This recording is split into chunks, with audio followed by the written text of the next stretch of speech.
Sí.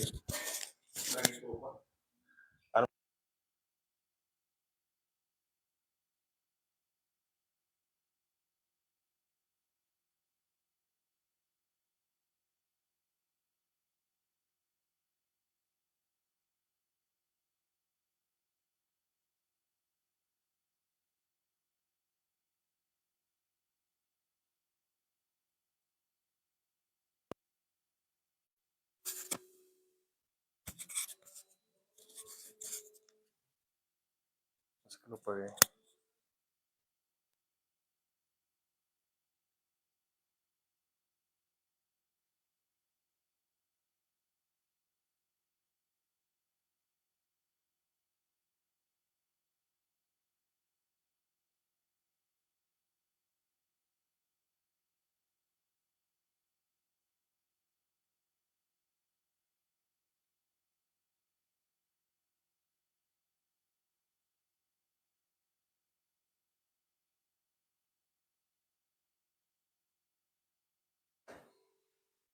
No lo pagué.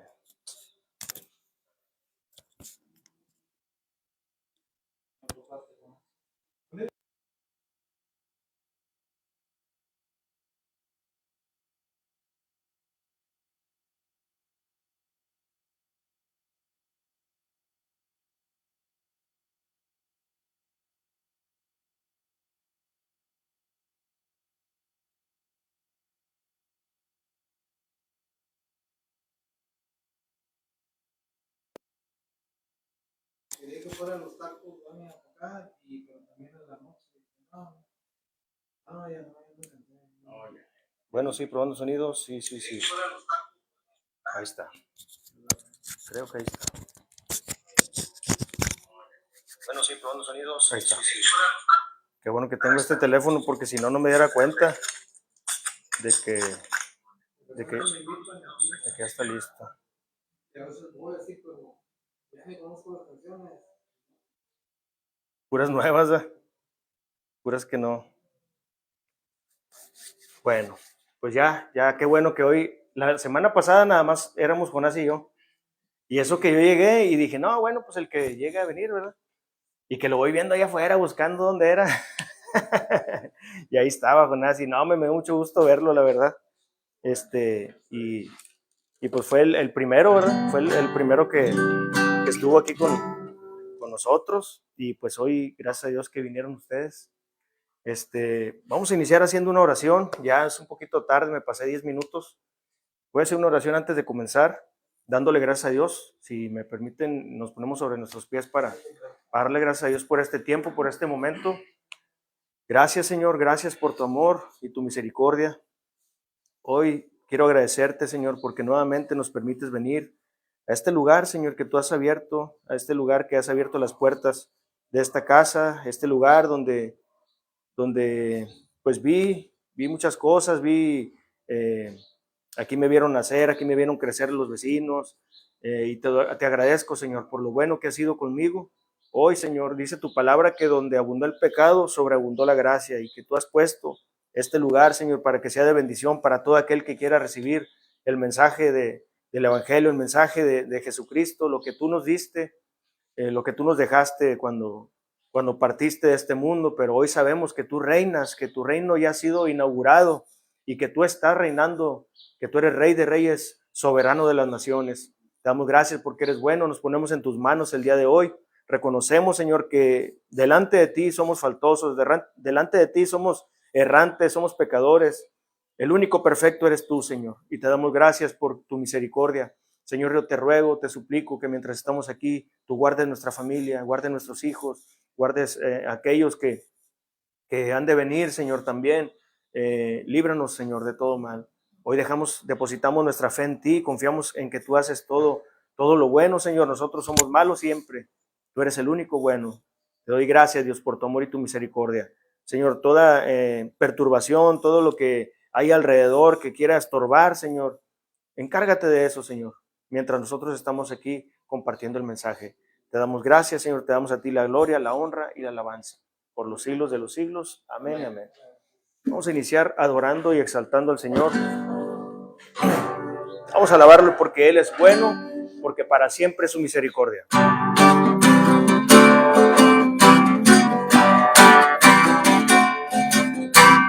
Bueno es alabar al Señor, su nombre, darle gloria, honra y honor. Por siempre bueno es alabarte, Jesús, y gozarme en tu poder. Bueno es alabar al Señor, su nombre, darle gloria, honra y honor. Por siempre bueno es alabarte, Señor, y gozarme en tu poder. Porque grande eres tú, grandes son tus obras. Porque grande eres tú, grande es tu amor, grande es tu gloria. Porque grande eres tú, grandes son tus obras. Porque grande eres tú, grande es tu amor, grande es tu gloria. Sí, Señor, tú eres bueno y para siempre es tu misericordia. Te alabamos, te exaltamos, a ti, solamente a ti, Señor. Gracias, Dios. Bueno es alabar al Señor, su nombre, darte gloria, honra y honor. Por siempre bueno es alabarte, Jesús, y gozarme en tu poder. Bueno es alabar al Señor, su nombre, darte gloria, honra y honor. Por siempre bueno es alabarte, Jesús, y gozarme en tu poder. Porque grande eres tú, grandes son tus obras. Porque grande eres tú, grande es tu amor, grande es tu gloria. Porque grande eres tú, grandes son tus obras. Porque grande eres tú, grande es tu amor, grande es tu gloria. Una vez más vamos a decirlo. Porque grande eres tú, grandes son tus obras. Porque grande eres tú, grande es tu amor, grande es tu gloria. Bueno es alabarte, Jesús. Así es, amén. Gracias, Dios. Hemos venido, el motivo principal en el que estamos aquí en este lugar es porque estamos agradecidos por todo lo que el Señor ha hecho en nuestra vida a lo largo, en el transcurso del caminar en este tiempo, que nos ha permitido venir aquí.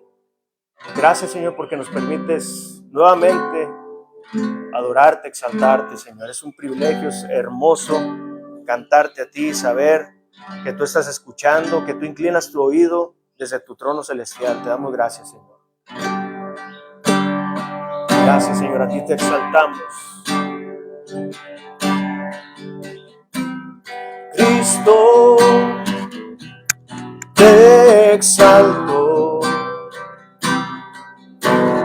Cristo,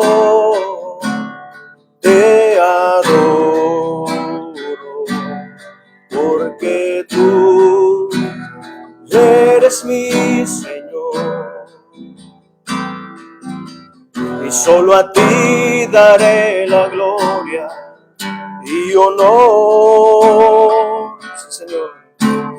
Cristo, te exalto. Cristo, te adoro, porque tú eres mi Señor. Sí, Señor. Y solo a ti daré la gloria y honor.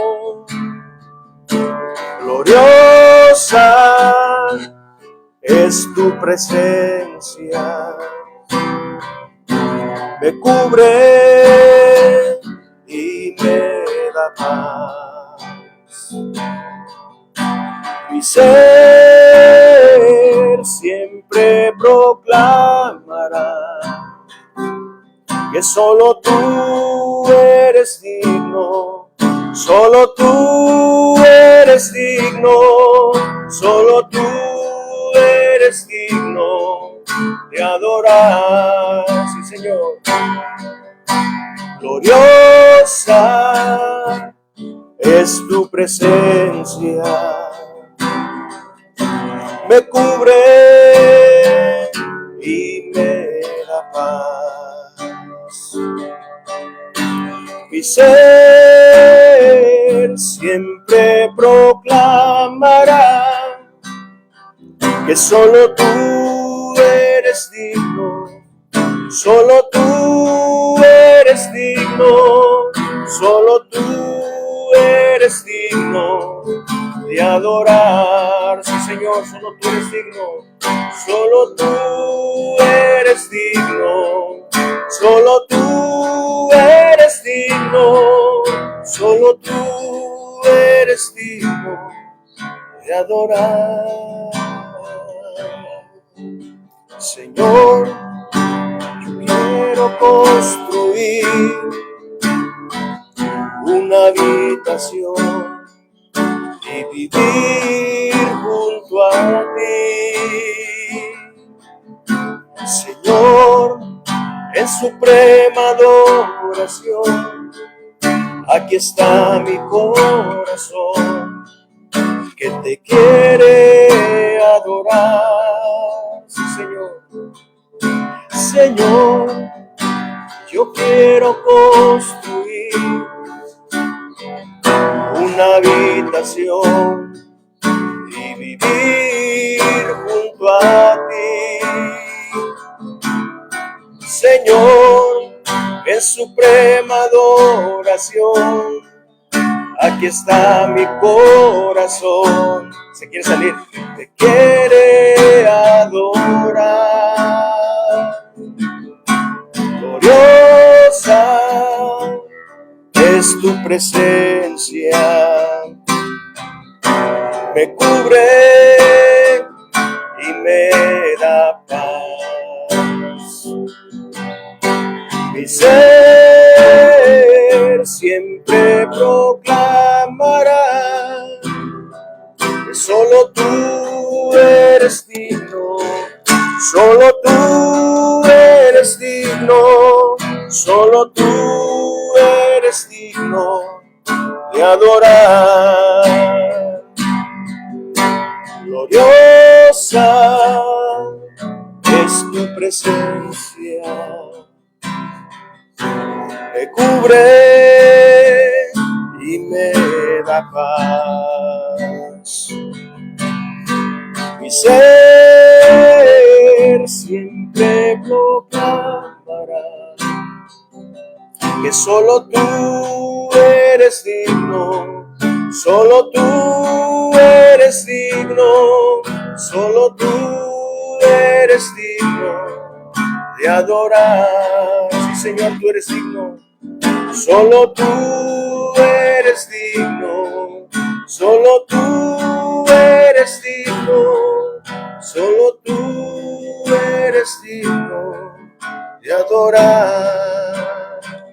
Sí, Señor, no hay nadie como tú, no hay nadie como tú, precioso y glorioso, tan bello y majestuoso. No hay nadie como tú, no hay nadie como tú, precioso y glorioso, tan bello y tan hermoso. Jesús, Jesús, precioso Jesús. Oh, Jesús, Jesús, precioso Jesús. Oh, no hay nadie como tú, no hay nadie como tú, precioso y glorioso, tan bello y tan hermoso. No No hay nadie como tú, no hay nadie como tú, precioso y glorioso, tan bello y tan hermoso, Jesús, Jesús, precioso Jesús.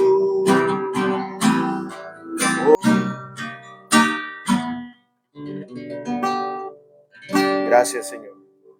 A ti sea la gloria, la honra y la alabanza. Bueno, pues ya nos dimos este tiempo. Tome su lugar tantito. Ya nos dimos este tiempo de este privilegio de poder cantarle, de poder exaltarle a Él.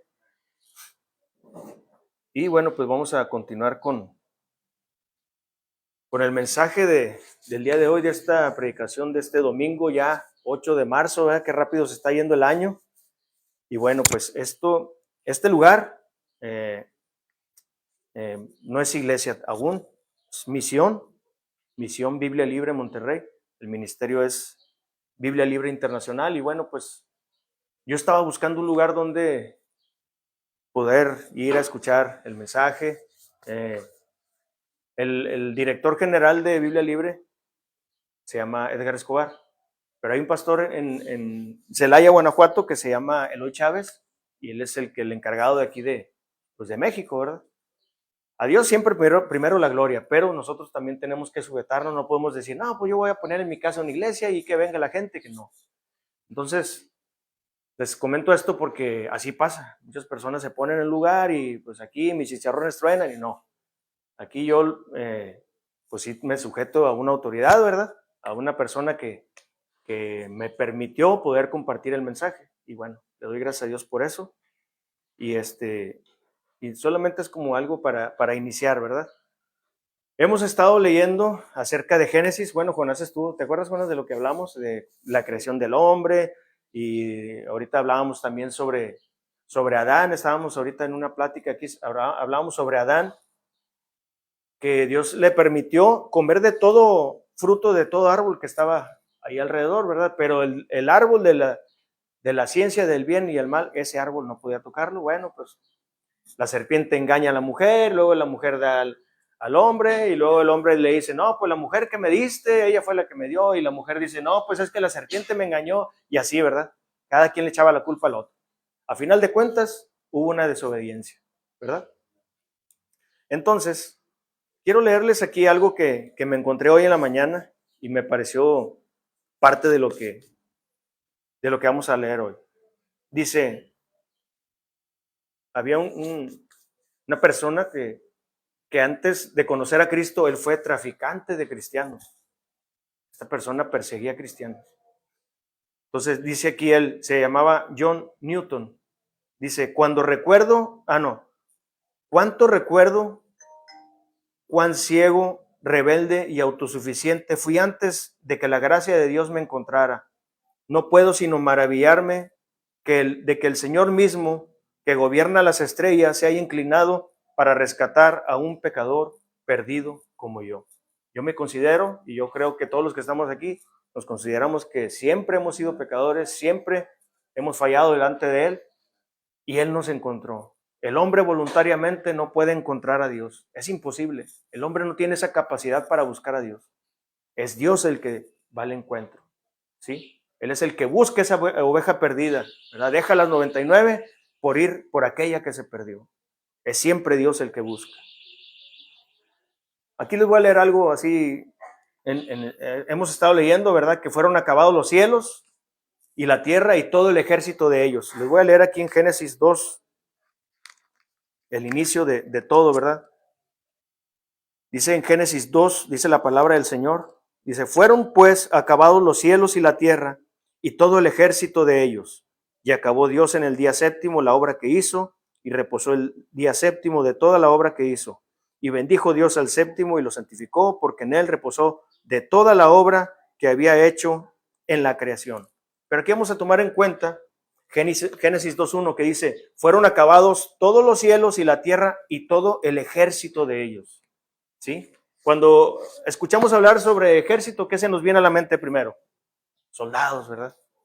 unos ahí con armas y todo eso, ¿verdad? Pero aquí no habla literalmente. Aquí lo que quiere enseñarnos, según se dice que Moisés es quien escribió el Génesis, cuando se habla de ejército no habla de un grupo de soldados literalmente, sino de un conjunto completo, una multitud ordenada de lo que Dios había creado. ¿Sí? Dios no hace las cosas en desorden, al contrario, el desorden lo convirtió en orden. La palabra para ejército en hebreo es Saba, con T al principio, Saba, ejército, ¿sí? Que también significa huestes, por eso dice huestes celestiales, ¿verdad? Ahí también se dice ahí en la palabra. Multitudes organizadas, eso significa ejército. Y esto en el contexto se refiere a todo lo que llena los cielos y la tierra. Cuando ustedes en la noche o nosotros en la noche vemos las estrellas, ¿verdad? Cuando no está nublado, pues cuántas estrellas no son, ¿verdad? Y hasta lo que no vemos. Y en el día, pues vemos el sol y todo lo creado. Entonces, ¿qué incluye todo en los cielos? Pues el sol, la luna, las estrellas. Y hay quienes también mencionan que lo que no vemos. ¿Y qué es lo que no vemos que está en el cielo también? Creado por Dios, los ángeles. Nosotros no podemos ver a los ángeles. Son espirituales. ¿Sí? En la tierra que vemos que también Dios creó seres en la tierra, animales, plantas, seres humanos, todo lo creado, ¿sí? Entonces, lo que la Biblia quiere mostrarnos es que el ejército es un tipo de todo lo creado y que está al mando de Dios. Dios es el comandante en jefe, como quien dice. ¿Sí están de acuerdo conmigo? Entonces, Dios está al mando, Él dirige todo. Muchas veces se habla en la Biblia como el ejército de los cielos. Les voy a leer aquí Deuteronomio.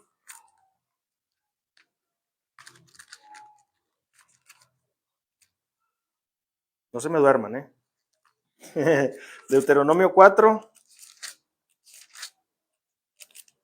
Deuteronomio 4:19. Dice aquí la palabra del Señor. Dice, no sea que alces tus ojos al cielo, viendo el sol y la luna y las estrellas y todo el ejército del cielo. Así lo menciona la palabra. Seas impulsado y te inclines a ellos y les sirvas, porque Jehová tu Dios lo ha concedido a todos los pueblos debajo de todos los cielos. ¿Sí? Entonces, hay personas, aquí no hay, pero hay personas que todavía ven los horóscopos, a ver qué dice Misada Mohamed. Yo antes no salía a la calle sin antes ver qué me iba a decir Misada. ¿De veras? Era lo que yo hacía, o en el periódico, a ver qué dice Sagitario. Entonces, si yo decía, hoy va a ser un día malo, ni salgas, yo no me salía. Entonces, ¿por qué? Porque antes pues, los astrólogos decían, no, pues nos regimos por lo que dicen las estrellas. Bueno, pero ellos no rigen el mundo, ellos no rigen a las personas, el que lo rige es Dios, el que gobierna es Dios. Pero bueno, pues era una forma de ellos pero actualmente eso se puede ver también como idolatría. ¿Por qué? Porque estamos viendo a ver qué nos dice los astros o el astro rey o cosas así, ¿no? Eso no es correcto. Entonces, Dios es el rey soberano. Donde hay un reino, Él pone orden. Él es el rey soberano por todas las cosas. Lo que la Escritura nos transmite en esto es que veamos quién es el que pone el orden, la autoridad y el dominio sobre toda la humanidad y sobre todas las estrellas y todo el ejército de Dios. Esto es preámbulo apenas, apenas estamos comenzando. Entonces, como dice en Génesis, que Dios crea como un rey que pone orden, habla y todo obedece. ¿Se acuerdan cuando dice que se haga la luz? Separa la luz de las tinieblas, separa las aguas. A ver, déjenme poner esto aquí en silencio porque de repente llegan mensajitos. Separa las aguas, establece funciones para el sol de día, para la luna de noche, ¿verdad? Ya lo sabemos eso nosotros. Y da dominio al hombre sobre la tierra. Todo esto es preámbulo de lo que se va a hablar el día de hoy. Dios, como todo un gran soberano, un rey soberano, organiza su reino, como ya lo hemos estado diciendo. Y Dios estableció reyes también que tenían que organizar todo, pero lamentablemente todos los reyes fallaron. En la Biblia leemos Jehová de los ejércitos. Yo dije, ¿cuántas veces dice en la Biblia Jehová de los ejércitos? Y aparece 248 veces esta frase, Jehová de los ejércitos. ¿Sí se han escuchado? Entonces, en hebreo, El tetragramatón, que es el YHWH, Yahweh, es Yahweh Sabaoth, que significa Jehová de los ejércitos. Es un título para llamarlo gobernante de todo, gobernante de ángeles, estrellas y de toda la creación. Entonces vamos comenzando apenas. Punto número 1. La creación funciona como un ejército ordenado. Todo obedece a Dios, bueno, entre paréntesis, porque a veces, entre comillas más bien, todo obedece a Dios. El sol sale cuando Él ordenó. Fíjese, el sol obedece más a Dios que nosotros. El sol dice, tienes que salir a tal hora y tienes que salir y el sol sale. Nosotros, Dios nos pide algo y no lo hacemos. Y lo que no lo hacemos bien, nos es contado como pecado. El sol sale cuando Él ordenó, las estrellas siguen su curso, el mar respeta sus límites y así, etc. En Salmo 103:19 dice, Jehová estableció en los cielos su trono. Y muchas veces nos imaginamos, o lo han visto en los calendarios, o en las fotos, en las imágenes, vemos a un viejito sentado de barba blanca, lo vemos sentado en un trono. Pero bueno, pues es una forma de expresar la imagen o ilustrar cómo puede ser Dios, ¿verdad? Pero realmente no es un viejito que está ahí arriba. Dios es más que todo eso. Dios es más que todo. Él es el creador del universo. No lo podemos ver como una persona. Pero para que nosotros, nuestra mente que es tan diminuta, nuestra mente que no puede alcanzar a ver tantas cosas, lo tenemos que ver así. Sí, pero realmente no es así Dios. Dios es un rey soberano, creador de todo reino ordenado. Hay quienes ven a la creación como un tipo de templo de Dios, y aquí es ya cuando empezamos a ver el tema. ¿Sí? ¿Dios habita en un templo? ¿En cuál templo habita Dios? Ese es el nombre del tema. ¿Dios habita en un templo? ¿En cuál templo habita Dios? Cuando leemos en la palabra templo en la Biblia, es el lugar donde Dios habita. ¿Sí? Esto no es un templo, es una casa. Es una casa, es un patio donde pues se abren las puertas para que se predique el evangelio, ¿verdad? Para que se predique la palabra, pero esto no es un templo. ¿Sí? Entonces, pero antes sí se leía así. Era el lugar donde Dios habitaba, donde Dios reina, donde Dios se relaciona con el hombre. En Génesis 1 y 2 vemos que Dios crea el cosmos, el cielo y la tierra. Dios coloca al hombre en el Edén. ¿Sí se acuerdan de eso, verdad? Que Dios le dice a Adán, tú puedes estar ahí, ponte a labrar la tierra, ¿verdad? Entonces, Dios coloca al hombre en el Edén, Dios camina en el huerto, es una forma en que Dios habita, ¿verdad? En Génesis 3:8, y todo esto nos muestra que Dios estaba ahí como tipo de templo, ¿sí? Dios habitó entre nosotros. Ahora, punto número 2, Adán como sacerdote. Ahora sí ya entramos en materia. Sacerdote como tipo y sombra de sacerdocio de lo que iba a venir. Si se acuerdan que en el templo había sacerdotes, había levitas, que ellos eran los que servían tiempo completo. Ellos no tuvieron herencia. Eran 12 tribus, 11 tribus tuvieron herencia, tuvieron tierras, ellos pudieron trabajar las tierras, tuvieron muchos animales, tuvieron poder sobre toda la tierra, pero había una que no tenía la herencia. Y esa era la tribu de los levitas, la tribu de Leví. Ellos no tuvieron herencia, pero ellos tuvieron ese, ahora sí que privilegio de servir a Dios. Y todos iban y les llevaban los diezmos a los levitas. De ahí ellos trabajaban para Dios, pero recibían los diezmos de las demás tribus. ¿Estamos de acuerdo ahí?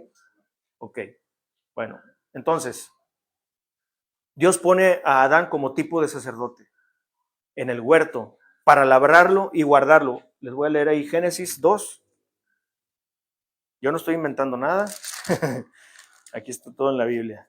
Génesis 2:15 dice, tomó pues Jehová Dios al hombre y lo puso en el huerto del Edén para que lo labrara y lo guardase. Y ahí es cuando le da la encomienda, le da la orden. Y mandó Jehová Dios al hombre diciendo, de todo árbol del huerto podrás comer, mas el árbol de la ciencia y del bien no comerás, porque el día de que él comieres ciertamente morirás. Esto mismo es lo que veremos en los sacerdotes en el servicio del tabernáculo. Ahorita vamos a ver todo eso sobre el tabernáculo. Por eso es todo esto tipo y sombra de lo porvenir. ¿Sí? Entonces, Adán funge como primer sacerdote, el Edén como el santuario, la creación como el templo de Dios. Dios creó hizo la creación de todas las cosas para habitar entre ellos, ¿sí? Pero después hubo un desorden. La tarea de Adán, como ya les leí ahorita, era cuidar el huerto, que esto es como el lugar santo, y vivir en obediencia. El Edén como el lugar santísimo. Ahorita vamos a ver lo que significa el atrio, el lugar santo y el lugar santísimo. ¿Han escuchado hablar sobre eso? ¿Alguien ha escuchado hablar sobre eso? El atrio del templo o del tabernáculo, el lugar santo y el lugar santísimo. Ahorita lo vamos a ver, esas características. Es más de una vez, vamos a verlo. Aquí lo busqué. ¿Qué se hacía en el tabernáculo? Dios le dice a Moisés, vas a construir, era como una carpa donde iban caminando en el desierto, el pueblo de Israel. Entonces la tribu de Leví, que eran los sacerdotes, ellos eran los que trabajaban ahí, ellos ofrecían incienso, ofrecían ofrendas y se hacían muchas cosas. Entonces, había en esa parte de ese tabernáculo había el atrio, ¿sí? Aquí se los voy a leer.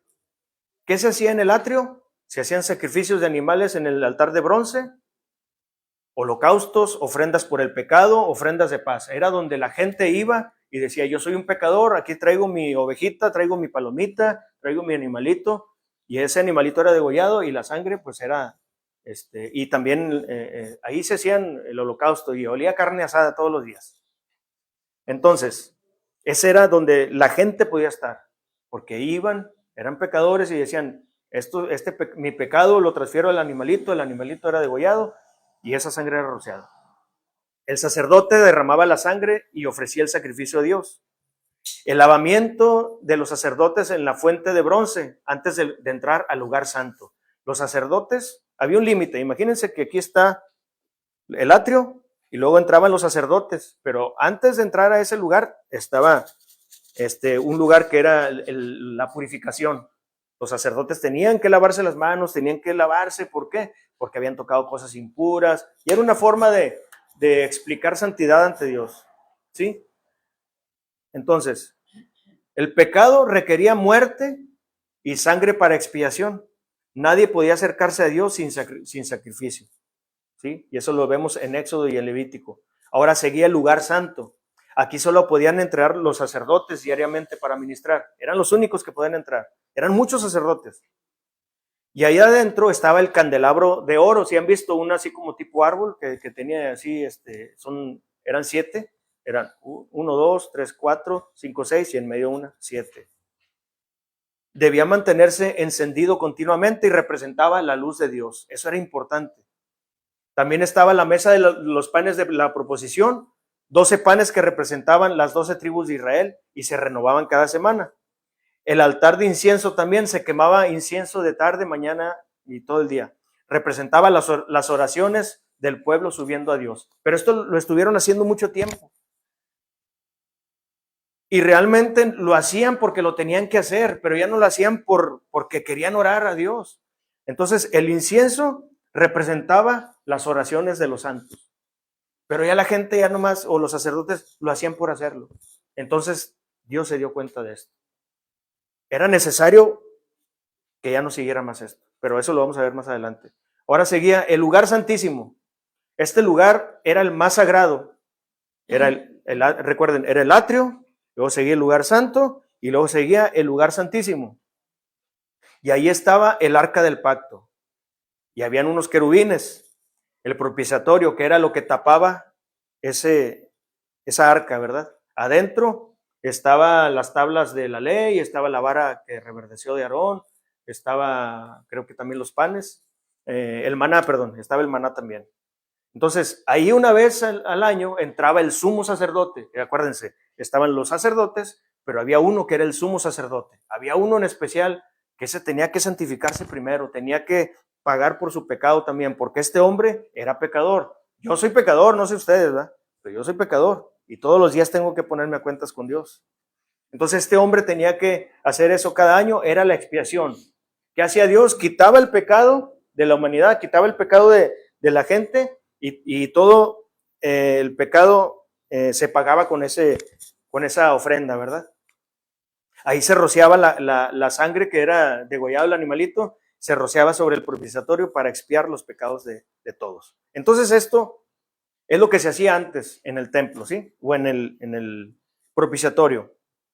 Entonces ya vimos el atrio, el lugar santo, el lugar santísimo, donde estaba la presencia de Dios. Ahí se dice que descendía como un humo, descendía en el arca de Dios la presencia de Dios, ¿sí?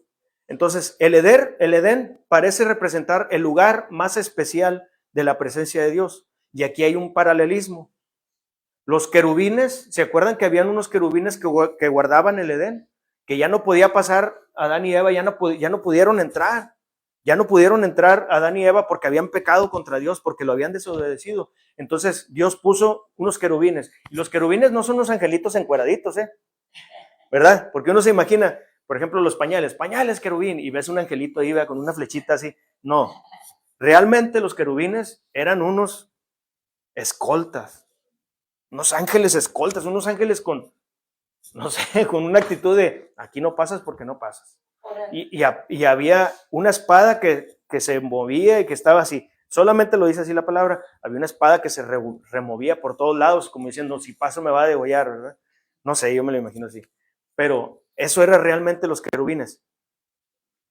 Eso lo vemos en Génesis 3:24, me lo voy a leer, para que no se me duerman, porque dijeron, ya hablo mucho, ya.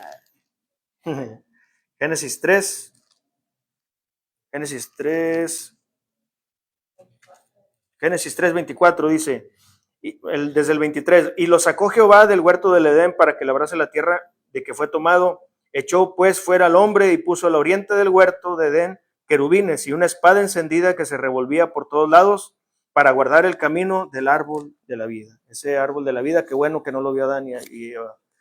Bueno, entonces los querubines eran los que guardaban el Edén, pero también en el templo, en el velo, había un velo que separaba el lugar santo del lugar santísimo. Ese velo no era una cortinita así que nomás se mueve y ya no.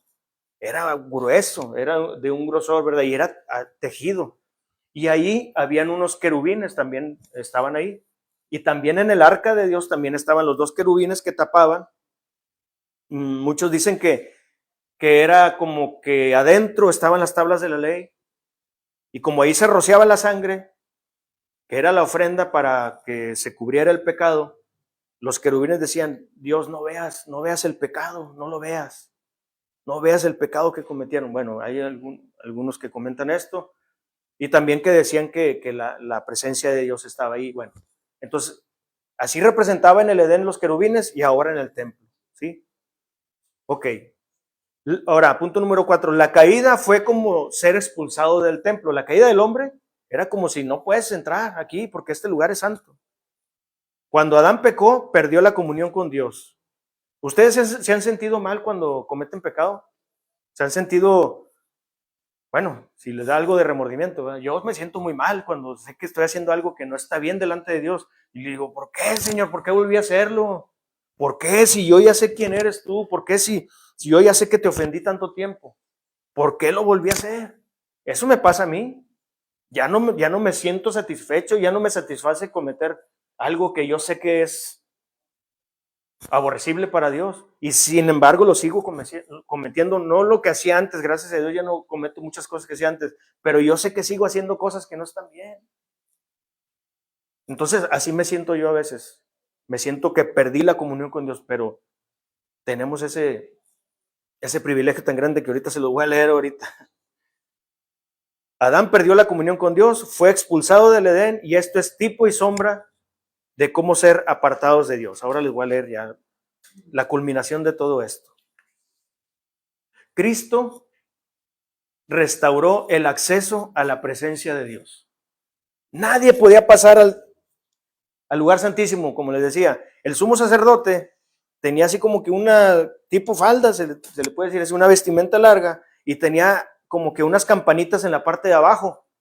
Entonces, cuando este sumo sacerdote entraba del lugar santo, del lugar santo, pasaba al lugar santísimo, él entraba por ese velo, decían que esas campanitas se tenían que estar moviendo. Y si no se movían esas campanitas, el sumo sacerdote dicen que dicen, ¿verdad? Que se amarraba una cuerda y que si dejaban de escuchar esas campanitas decían, ¿sabes qué? Este sumo sacerdote se me hace que anda mal. Y se murió. Porque estaba en el lugar santísimo, era un lugar sagrado. Entonces, ¿qué hacían? No, pues jálalo. Y pues, ya lo jalaban el sumo sacerdote. No, pues ya ven, ándele, ahí está la muestra. Ahí está la muestra que con Dios no se juega. Eso es lo que pasaba. Entonces, ese acceso, ese velo que dividía el lugar santo del lugar santísimo, que representaba la presencia misma de Dios, nadie podía pasar ahí, solamente el sumo sacerdote. De hecho, el primero tenía que ofrecer una ofrenda por el pecado que había cometido. Claro, ahorita lo vamos a ver eso. Entonces, Cristo va a restaurar el acceso a la presencia de Dios. Por medio de la muerte y la resurrección de Jesús, que es completamente hombre y completamente Dios, restaura la comunión con Dios, el camino al Padre. Y eso lo vemos en Juan 14:6. Se los voy a leer aquí. Sí, Juan 14:6. Dice ahí la palabra, dice, Jesús le dijo, yo soy el camino y la verdad y la vida, y nadie viene al Padre sino por mí. Luego dice el 7, si me conocieseis, también a mi Padre conociereis, y desde ahora lo conoces y le habéis visto.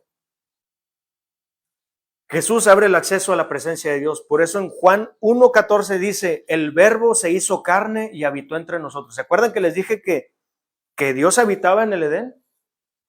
Y así ahora Dios envía a su Hijo, que es Jesús, la imagen visible de Dios, y habitó entre nosotros. Por eso dice, el verbo se hizo carne y habitó entre nosotros.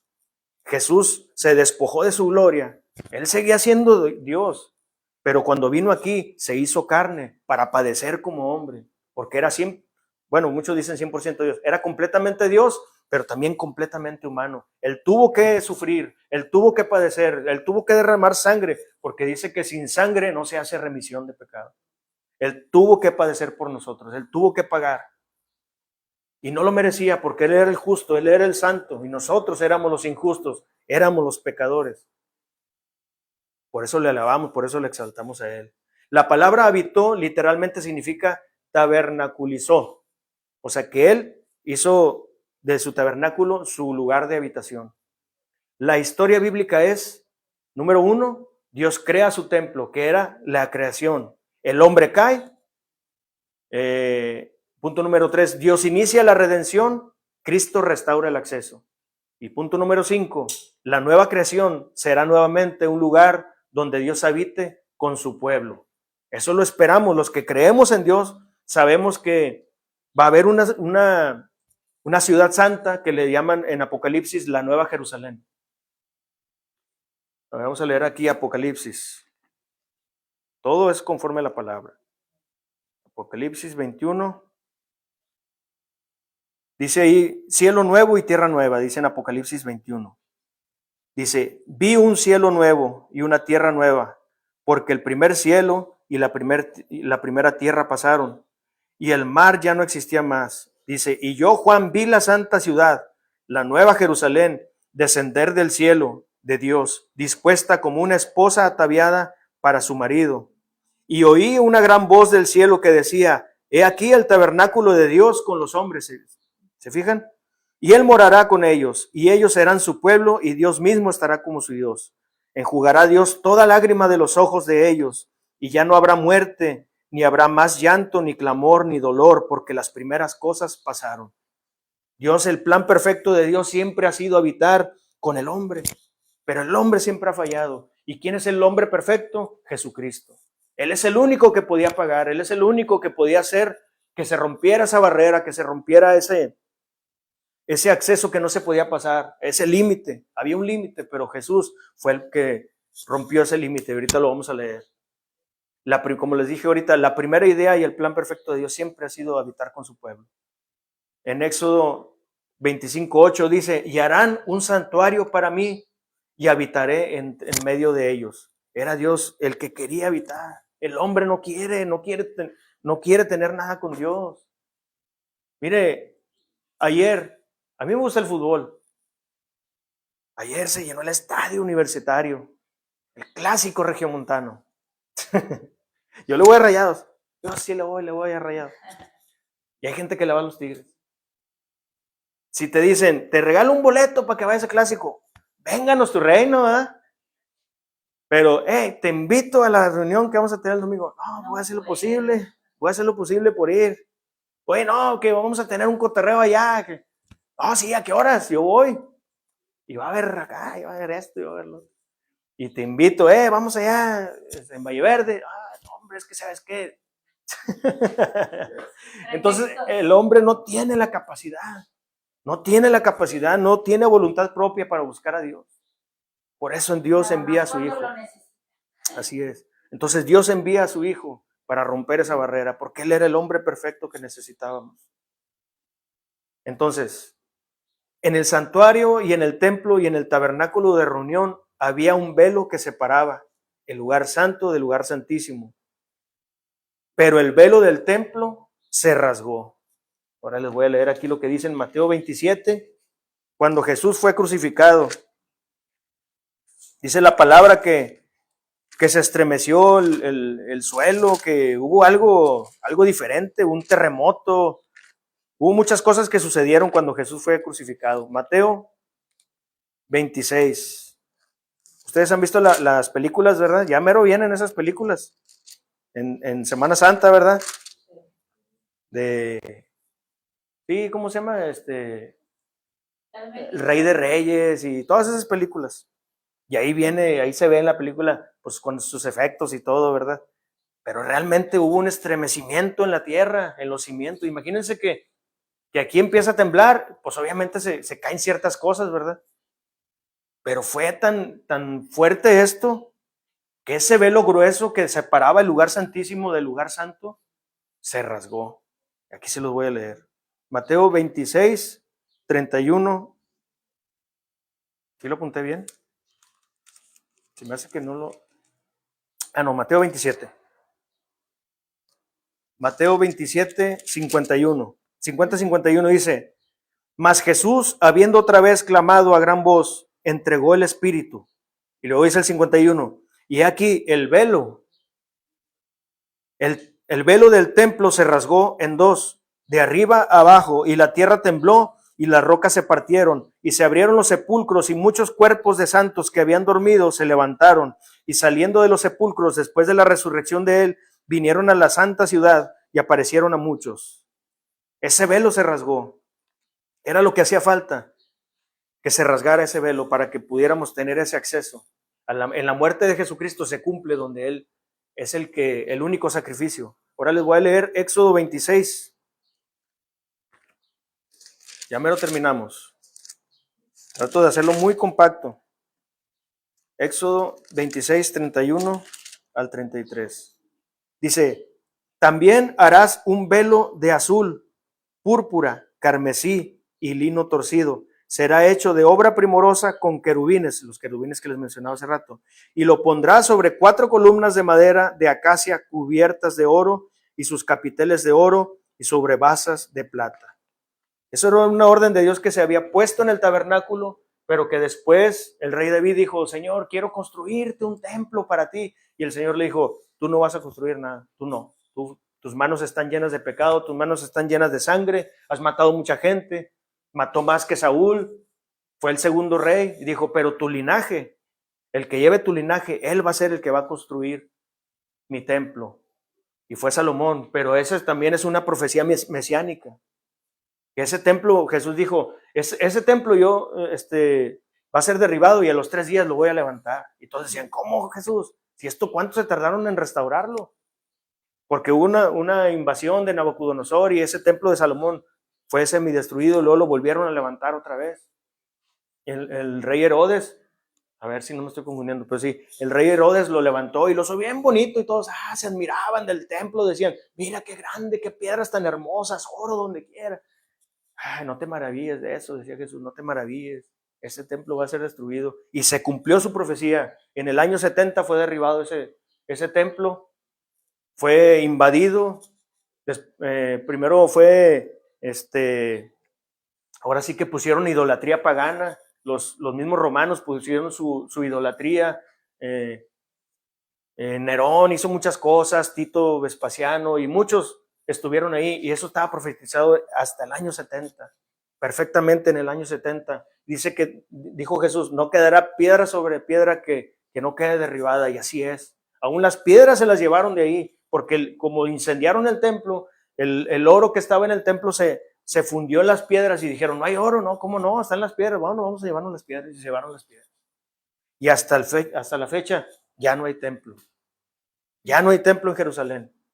¿Por qué? Porque Jesús lo había dicho, ese templo no sirve para nada. No me sirve a mí, decía el Señor. Por eso fue enviado Jesucristo. Y ahora los judíos ya no se reúnen en ningún templo. Ellos están esperando la llegada del nuevo Mesías. Algunos dicen que están construyendo un templo, pero no es literal. Un tercer templo, como le dicen. Pero Jesús lo que quería era que nos diéramos cuenta que lo que quería él era algo interior, no exterior, porque ofrecían inciensos. Sí, ya llegó la hora, ya hay que ofrecer el incienso, ándale, ya, para que sepa Dios que estamos orando, porque era hipocresía. Dios lo que estaba queriéndoles hacer sentir es que ya no me interesa lo que estás haciendo, tu ofrenda ya no la quiero, tu reunión ya no me interesa, porque es hipocresía lo que estás haciendo. Yo quiero algo que sea genuino, algo que sea real, y no puedes. Necesita habitar en ti el Espíritu Santo, porque ahora nosotros somos templo del Espíritu Santo de Dios. Era cuando les llamaba sepulcros blanqueados. Entonces, cuando Jesús se sacrifica a sí mismo, se convierte en el último sacrificio válido del templo. Antes solo entraba el sumo sacerdote a la presencia de Dios, donde solo estaba el arca del pacto. Esto sí es bien importante leerlo y recalcarlo mucho. No lo iba a leer, pero Hebreos 9. Está un poquito largo, pero ténganme un poquito de paciencia. Sí, es muy importante. Aquí les voy a leer mucho de lo que se habló hoy y mucho de lo que se va a hablar después. Dice, ahora bien, en Hebreos 9, dice, ahora bien, aún el primer pacto tenía ordenanzas de culto y un santuario terrenal, porque el tabernáculo estaba dispuesto así. En la primera parte, llamada el lugar santo, estaban el candelabro, la mesa y los panes de la proposición. Tras el segundo velo estaba la parte del tabernáculo llamada el lugar santísimo, el cual tenía un incensario de oro y el arca del pacto cubierta de oro por todas partes, en las que estaba una urna de oro que contenía el maná, la vara de Aarón que reverdeció y las tablas del pacto. Ahí ese era el arca del pacto, que nadie la podía tocar. Y sobre ella los querubines de gloria que cubrían el propiciatorio, de los cuales cosas no se puede ahora hablar en detalle. Muchos ya no saben cómo era. Y así dispuestas estas cosas, en la primera parte del tabernáculo entran los sacerdotes continuamente para cumplir los oficios de culto, en ese tiempo todavía. Pero en la segunda parte, solo el sumo sacerdote, una vez al año, no sin sangre, la cual ofrece por sí mismo, porque él tenía pecado, y por los pecados de la ignorancia del pueblo, dando el Espíritu Santo a entender con esto que aún no se había manifestado el camino al lugar santísimo. Y se acuerdan que les leí que dijo Jesús, yo soy el camino y la verdad y la vida, y nadie viene al Padre sino por mí.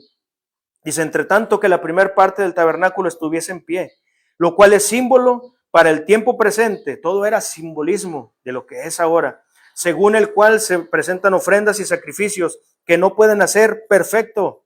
Eso no era perfecto para Dios, Dios no lo aceptaba perfecto. En cuanto a la conciencia, al que practica ese culto, ya que consiste solo de comidas, bebidas, de diversas abluciones y ordenanzas acerca de la carne impuestas hasta el tiempo de reformar las cosas. Ahora el 11, fíjese lo que dice, pero estando ya presente Cristo, sumo sacerdote de los bienes venideros, por el más amplio y más perfecto tabernáculo, no hecho de manos, es decir, no de esta creación, nada humana, y no por sangre de machos cabríos, ni de becerros, sino por su propia sangre, entró una vez para siempre en el lugar santísimo. Jesús no entró en el lugar santo, no entró en el lugar santísimo, no quitó el velo, no. Él con el sacrificio que hizo en la cruz del Calvario, ahí se abrió, se partió en dos, se rasgó ese templo. Dice, porque si la sangre de los toros, dice, entró una vez para siempre en el lugar santísimo, habiendo obtenido eterna redención. Porque si la sangre de los toros y de los machos cabríos y las cenizas de becerra rociadas a los inmundos santifican para la purificación de la carne, cuánto más la sangre de Cristo, el cual mediante el Espíritu eterno se ofreció a sí mismo sin mancha, limpiará todas nuestras conciencias de obras muertas para que sirvan al Dios vivo. Aquí está dándonos a entender que ninguna obra que nosotros hagamos, ninguna cosa que nosotros pensemos que esté bien, va a ser aceptable delante de Dios si Jesucristo no está en nosotros. Cristo tiene que estar en nosotros. Entonces, Jesucristo se convierte en el sacrificio perfecto, el sacrificio válido. Jesús restauró lo que Adán perdió. Entonces, número 1, la tierra es el atrio. Número 2, el huerto como el lugar santo. Y el número 3, el centro del huerto, donde habitaba Dios, era el lugar santísimo. Con Adán, el pecado entró en el mundo. Nosotros todos nacimos con pecado. Todos nacimos con pecado. Pero Cristo quita el pecado. ¿Se acuerdan cuando Juan el Bautista dijo, miren, he aquí el Cordero de Dios que quita el pecado del mundo? ¿Por qué? Porque todos éramos condenados. Todos nacemos bajo condenación. Pero cuando llega Cristo a nuestras vidas, Él se lleva esa condenación y nos trae vida y vida en abundancia. Dice Romanos 5:19, por la desobediencia de un hombre, los muchos fueron constituidos pecadores. Así también por la obediencia de uno, que es Cristo, los muchos serán constituidos justos. Nosotros, sin Cristo, somos injustos, pero sabemos que Él es el único justo, porque dice la palabra que no hay justo ni aún uno, no hay quien haga lo bueno, solamente Él. Solamente Él es el único que pudo hacerlo perfecto. Él es el único que pudo hacerlo. Entonces, la diferencia de Adán y Jesús. Adán, pecado. Jesús, justicia. Adán, muerte. Jesús, vida. Adán, condenación. Jesús, salvación. Salvación y vida eterna. Es lo único que necesitamos. Nos aferramos tanto a las cosas materiales, nos aferramos tanto a las cosas de este mundo. Nos preocupamos tanto de lo que vamos a hacer. Dice su palabra, Mateo 6:33, mas buscad primeramente el reino de Dios y su justicia, y todo lo demás será añadido. La justicia de Dios es primero, porque Él es el que nos hace justos. Imagínense usted que está Dios y estamos nosotros, nos ve injustos, pero si Jesucristo se interpone entre nosotros, que es el único mediador entre Dios y los hombres, nos hace ver justos. Ya no nos ve esa maldad, ahora ve en Cristo. Nos ve como Cristo, ya no nos ve como los malos, nos ve como Cristo, porque hemos aceptado que era el único que podía pagar, era el único sacrificio. Ya no tenemos que ir a un templo a degollar un animalito y que esa sangre sea derramada en el altar de bronce, ya no se tiene que hacer eso. Ya no tiene que un sumo sacerdote entrar cada año al lugar santísimo para pagar por los pecados de todos, por la ignorancia de los pecados de todos. Ya no se tiene que hacer eso. Ya no hay un templo en Jerusalén donde se tenga que hacer. Ahora solamente, fíjense, los judíos se reúnen para orar nada más, para leer la ley. Nada más es todo lo que hacen. Y ya se sienten que ya cumplieron con todo. Les falta Cristo. Hay gente que dice, hay que orar por Israel. No, hay que orar por todo el mundo. Todo el mundo necesita a Cristo. No nada más Israel. Ay, que mira lo que les pasó. Ay, que mira. No, ellos también son pecadores y necesitan arrepentirse, necesitan venir al conocimiento de Jesucristo. No quieren, no aceptan a Cristo. Lo ven como un blasfemo. Dicen ellos en su ignorancia, dicen hijo de fornicación. Así le dicen a Jesucristo, a nuestro Señor, que murió por nosotros en santidad. Y le hablan así, dicen que él nació en fornicación, por ignorancia. Ellos no creen en la obra redentora de Dios, no creen en la obra del Espíritu Santo, no creen que se depositó en María para que ella fuera a dar a luz al Hijo del Dios verdadero. No nació de hombre, pero muchos piensan lo contrario. Por eso le damos gracias a Dios, porque Él es el único que nos da salvación y vida eterna. Voy a concluir con esto. Antes de terminar, yo les invito a que se pongan tantito sobre sus pies para hacer una breve oración, darle gracias a Dios por esta reunión que nos permitió. Es la segunda reunión apenas de esta misión Biblia Libre de Monterrey. Vamos a hacer una oración. Si tú tienes algo que pedirle a Dios, ahí en tu interior, dile, Señor, bueno, mira, estoy batallando en esta área, ayúdame. Siempre he batallado con esto. Ayúdame porque no puedo solo, te necesito. Damos gracias, Dios. Gracias por el privilegio nuevamente que nos das de poder estar delante de ti, delante de tu presencia. Hoy sabemos, Señor, que somos pecadores, que hemos fallado en todo tiempo, pero ahora sabemos que tenemos alguien que nos hace justos, alguien que tomó nuestro lugar, el sustituto. Es Jesucristo, el único que pudo salvarnos, el único que pudo darnos vida. Gracias, Señor. Hoy sabemos que el día que nos vayamos de este mundo, sabemos que un día estaremos delante de ti. Sabemos que un día nos presentaremos y diremos, yo tengo un abogado delante de ti, del Padre. Yo tengo un abogado y es Jesucristo, el justo que murió por mí. Gracias, Señor. Hoy te doy gracias por esta reunión, por todos los que pudieron asistir. Te doy la gloria, la honra y la alabanza. Y yo espero que el próximo domingo podamos reunirnos otra vez, si tú lo permites, Señor. En el poderoso nombre de Jesucristo, te damos la gloria, en el nombre del Padre, del Hijo y del Espíritu Santo. Amén y amén. Bueno, vamos a darle un fuerte aplauso al Señor, que nos permitió nuevamente estar aquí. Gloria a Dios.